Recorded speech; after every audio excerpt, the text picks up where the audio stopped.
อ่าสบายดีพ่อแม่พี่น้องเนาะอ่าตอนนี้เวลากับประมาณ5 โมงเนาะ5 โมงตรงหรือว่า5 โมงจับเนาะพี่น้องเนาะ5 โมงหดผักนำกัน5 โมงหดต้นไม้กินหมากนำกันนี่เนาะบรรยากาศยามแรงๆคืออย่างสีพี่น้องเอ้ยนี่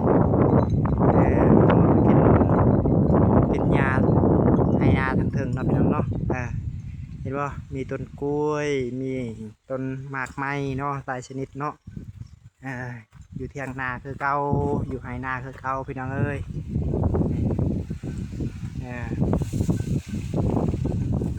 เห็นบ่มีหูสิงไข่มีหมากนัดเนาะมีต้นหมากมีต้นหมากม่วงนี่เนาะนี่เป็นน้องปลาน้องปลาเป็นเราแล้วนี่กล้วยเนาะคือมันลายเนาะพี่น้องเนาะนี่แหละอยู่ไฮอยู่นาคือเก่าพี่น้องเอ้ยคนที่เทียงนาเนาะพี่น้องเนาะ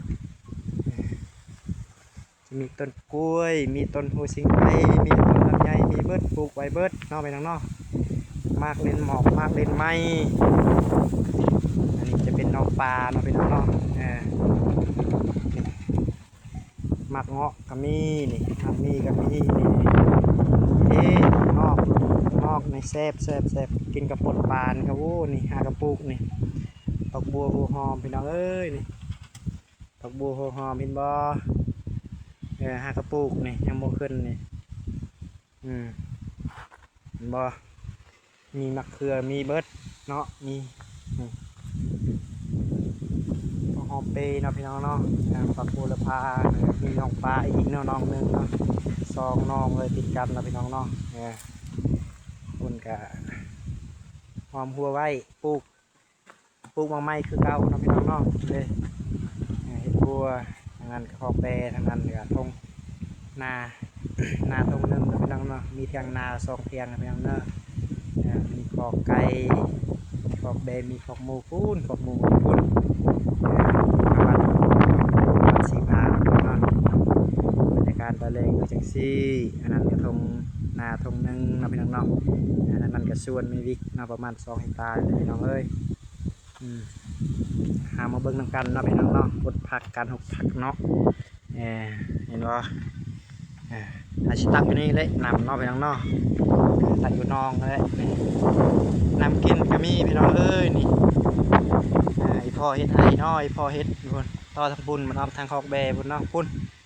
นี่ต่อเลยพุ่นแต่พุ่นแต่ถึงพุ่นเนาะต่อมาแต่ถึงพุ่นได้ไกลเติบประมาณ300 เมตรพุ่น300 เมตรพี่น้องเอ้ยอันนี้นี่ก๊อกนึงใส่อยู่นี่เนาะสบายชิเปิดนะเปิดปิดอยู่เวลาน้ำแห้งอยู่ในนองนี่ครับต้องเปิดอยู่นี่เนาะพี่น้องเนาะเห็นบ่นี่แหละชีวิตบ้านนอกนาพี่น้องเอ้ยอยู่เย็นมวนอีกแบบนึงเนาะพี่น้องเนาะอันนี้เห็นบ่เบิ้งคอยชิเปิดให้เนาะให้ผู้ชมได้พังให้ผู้ชมได้เห็นเนาะพี่น้องเนาะนี่เห็นบ่นำแต่เทิงหมดแล้วไม่ออกเนี่ยนำออกบ่อเด้ผลเห็นบ่โอ้เย็นใส่ดีผลเห็นบ่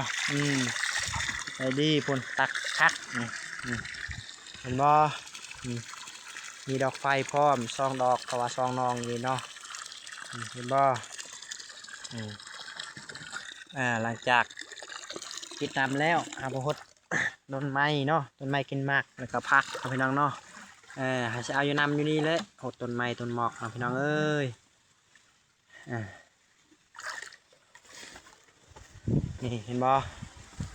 หาชดทางนี้ก็นี่อันนี้ก็น้องไม้เลี้ยงน้องหากระปุกน้อยพอปลูกนี่หมักนัดมีเห็นบ่พี่น้องมาพบมาพ่อกับซองบ่าวคอนชาแนลคือเก่านะพี่น้องเนาะปิดบุกกับบ่าวคอนเนาะพี่น้องเนาะนี่มาหดต้นลำไยสะกอนนะพี่น้องเนาะเพื่อให้มันใหญ่นี่จักได้ปีพี่น้องเอ้ยเพื่อจะได้กินโอแห้งเห็นบ่อันนี้มะม่วงมีพานนะพี่น้องเนาะนี่ก็ต้นมะม่วงพี่น้องเอ้ยให้อยู่นาคือเก่าเห็นบ่ต้นมะมี พื่อสิได้กินบ่แห้งเพื่อสิมันใหญ่ลองอดทนพยายามไปแล้วใส่ให้มีความสุขค่ะไป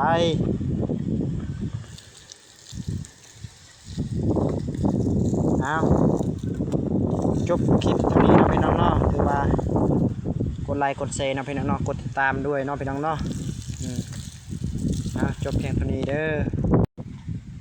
ขอบใจนะพี่น้องเนาะทาง FC ทางฝั่งไทยและฝั่งลาวกดติดตามไปเด้อพี่น้องเด้อกดแชร์กดไลค์เนาะ